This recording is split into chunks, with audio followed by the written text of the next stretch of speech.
Hey guys, welcome back to the channel. I'm Callie, and today I'm going to be doing my July wrap up. So I have my top 5 books of July, and then I'm going to quickly go through all of my stats from last month. I read a total of 25 books, which is really exciting and was a great number for me to calculate when I was doing all of my monthly wrap-up statistics. I ended up reading a total of 8,412 pages. I listened to 65 hours and 41 minutes of book. I ended up DNFing 8 books, which is not the highest I've had all year. So far, June still holds that title at a total of 9 for that month. For my format breakdown, I read 15 physical copy books and 5 ebooks and listened to 5 audiobooks. And then for genre, I read 10 fantasy, 9 romance, 2 contemporary, 3 sci-fi, and 1 thriller. So a lot more diverse than usual. Usually it's just between the fantasy and romance. So I had a little sprinkling of other things in there this month, or this past month. So without further ado, I'm going to go into my favorites. So with that in mind, one of the contemporaries that I ended up reading was One True Loves by Taylor Jenkins Reid. I adore Taylor Jenkins Reid, and I've been wanting to take a look at her backlog for some time, and I finally got my hands on one of her older books, which was this one. This book follows a young woman who, I believe it's 2 years after she marries her high school sweetheart, he goes missing, and then his plane is recorded as crashed, and everyone who was on the flight is presumed dead. So she is now a widow at, I think, the age of like 24, has to figure out her life without her husband, who she's been with since high school. Actually, I think she's in her older 20s. I think she was like 27, not 24. So we get a mixture of her and her husband falling in love, and then how she's dealing with the grief of becoming a widow.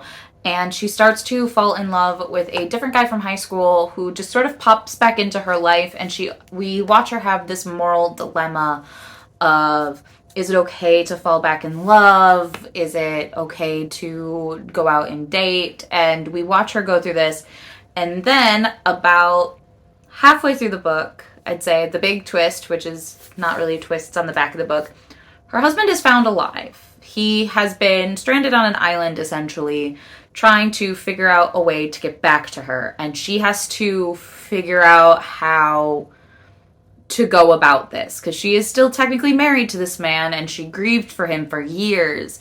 And she is finally accepted falling in love and is now engaged to this other man. And it was wild. It was so heart-wrenching because you see all the perspectives. You understand why the husband is angry. You understand why the fiance is angry. And what I loved about the fiance is he didn't make her choose. He was like, I get that this is weird. You make your choice. I just need to know if you're going to break my heart. And she's just like, I want to do right by my husband. I'm in love with this guy. Am I still in love with the same man that he is now? Because being stranded alone for 2 years on an island, doing things for survival, will screw you up. And he also doesn't talk about it, and it creates this huge animosity. And it was a phenomenal book. I cried at the end. It was a fantastic story. I adored it. I adore everything Taylor Jenkins Reid. I will continue to try and find books in her backlog to pick up. Next, I have Cruelest Mercy by Natalie May. This is the second book in the Kinder Poison trilogy, and I'm really upset that book 3 got pushed. Book 3 was supposed to come out later this year. It is now not coming out until February of next year. So I'm a little upset, especially with that cliffhanger. But we pick up right where we left off from The Kinder Poison, which The Kinder Poison follows a young woman who is desperate for adventure, and she only has this very simple anima magic. Essentially, she can talk and understand animals, and she finds herself in the middle of these trials for the throne. She ends up becoming the sacrifice and naturally doesn't want to be the sacrifice, and is just thrust into these heir siblings who are trying to fight for the throne. And she's like, I don't want to be here. I wanted adventure. This isn't what I wanted.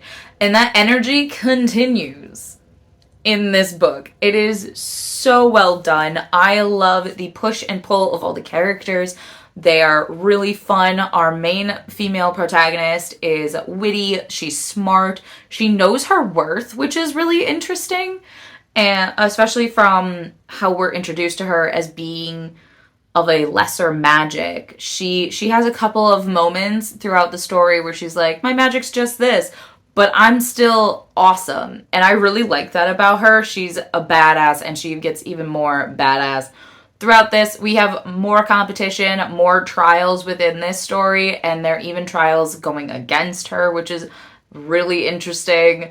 And overall, fantastic series so far. I cannot wait for book 3 to drop. Up next, I have one of the ebooks. So I don't own a physical copy of this book yet, but that is Twisted Love by Anna Huang. Honestly, I could name any of the Twisted series. I've read all of them. I finished the 4th book technically in August, so it most likely will make the August list. But I adore this entire series. All 4 of them. Fantastic reads. I think the lowest I gave one of them was like 4.5. So Twisted Love, now that I've read the 4th one, I don't know if Twisted Love is my favorite. I teeter between all 4 of them being my favorite, but Twisted Love does set the stage for the entire series. So we're following this woman, Ava Chen, who is an aspiring photographer, and her brother is a doctor, and he goes to a Doctors Without Borders mission and asks his best friend to keep an eye on her. So it's a brother's best friend trope, which is fantastic. And we follow Ava and Alex's POV throughout the entire story. Alex gives off very mafia vibes. He is the CFO of a really popular and successful real estate company, but he is out looking for revenge on the people that murdered his family, and Ava is just this bubbly, sunshiny character that he's like, I don't know what to do with you. Why do you make me happy? I don't get happy feels. It's adorable, and I love it. Book 2 is Twisted Games, which is a princess and bodyguard romance, which I, again, adored, because Bridget is this princess who wants nothing to do with, she's the spare, she's the second born, she's never expected to become queen, but naturally her brother abdicates, and she is now thrust into this role. And while at the same time falling for her bodyguard. So we get Bridget and Reese's perspective in Twisted Games, which is fantastic. There's a lot more political drama within this one. This one gave me adult Princess Diaries 2 vibes. And that's weirdly specific, but that's how I felt the entire time. There was that arranged marriage, but if that movie ended with Mia actually falling and going for somebody, that's where Twisted Games was. Twisted Hate was the other one that I ended up finishing in July. I'm getting my months mixed up. I ended up actually finishing Twisted Hate while at a Polycon because while standing in line for hours, I brought my phone so I could read off my Kindle, and I ended up finishing Twisted Hate while in line. And Twisted Hate is it's best friend's brother. So instead of brother's best friend, it's best friend's brother. So we're actually following Ava's brother, Joshua, as he falls for Ava's best friend, Jules. They have this animosity towards each other, which is very electric. They have fantastic chemistry, and they have that banter, that couples banter, where you're almost like slightly concerned they actually hate each other and not love each other, but they do love each other. It's a weird dynamic, but I think it was executed really well. So I loved all of these books. I'll probably talk more about Twisted Lies in my August wrap-up since I read it in August. But Twisted Lies was also chef's kiss, immaculate. I am so excited for Anna Huang's new series, which follows two characters that we met in the Twisted series. So, highly recommend this for romance fans. It is a little bit dark, gives off a little bit of mafia vibes, a little bit of, secret CIA operative in a couple of them. So be warned of that. Look at the trigger warnings because those are legit, but would highly recommend this to any romance reader. Up next, I actually have a reread, and that is Aurora Rising by Amie Kaufman and Kristoff. And I don't try and do my rereads in my wrap-ups just because I have read them already, and typically that means I've talked about them before.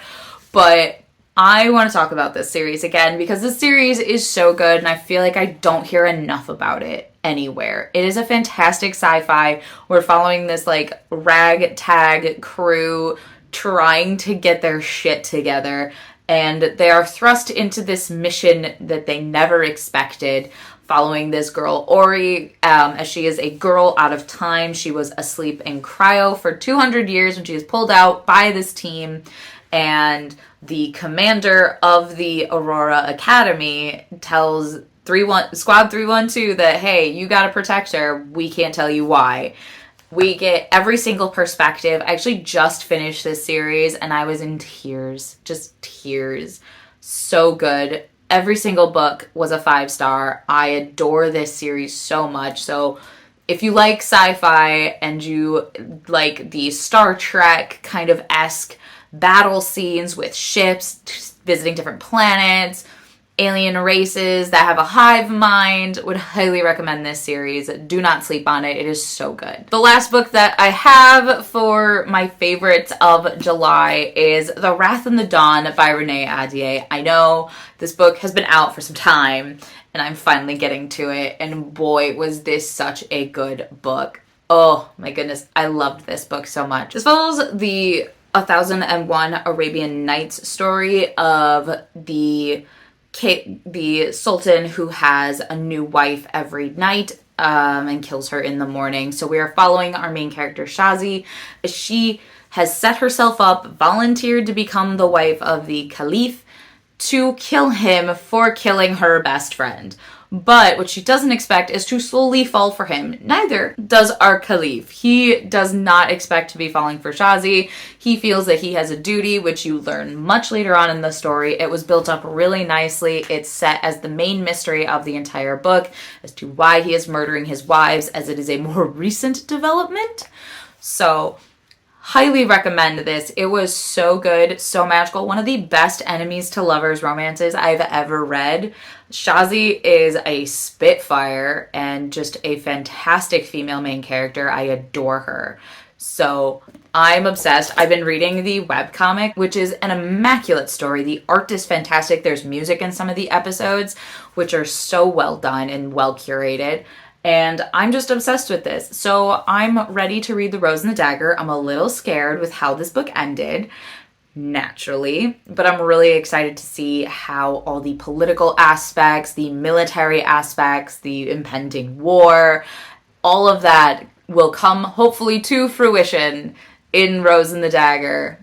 And in a good way. I'm really hoping, because this was so good. I'm hoping The Rose and the Dagger delivers on its story. So those are my top 5-ish books of July. That's gonna be it for today's video. Please like, comment, and subscribe to our channel. We post videos every Tuesday, Thursday, with the occasional Sunday, and I'll see you guys in our next video. Bye!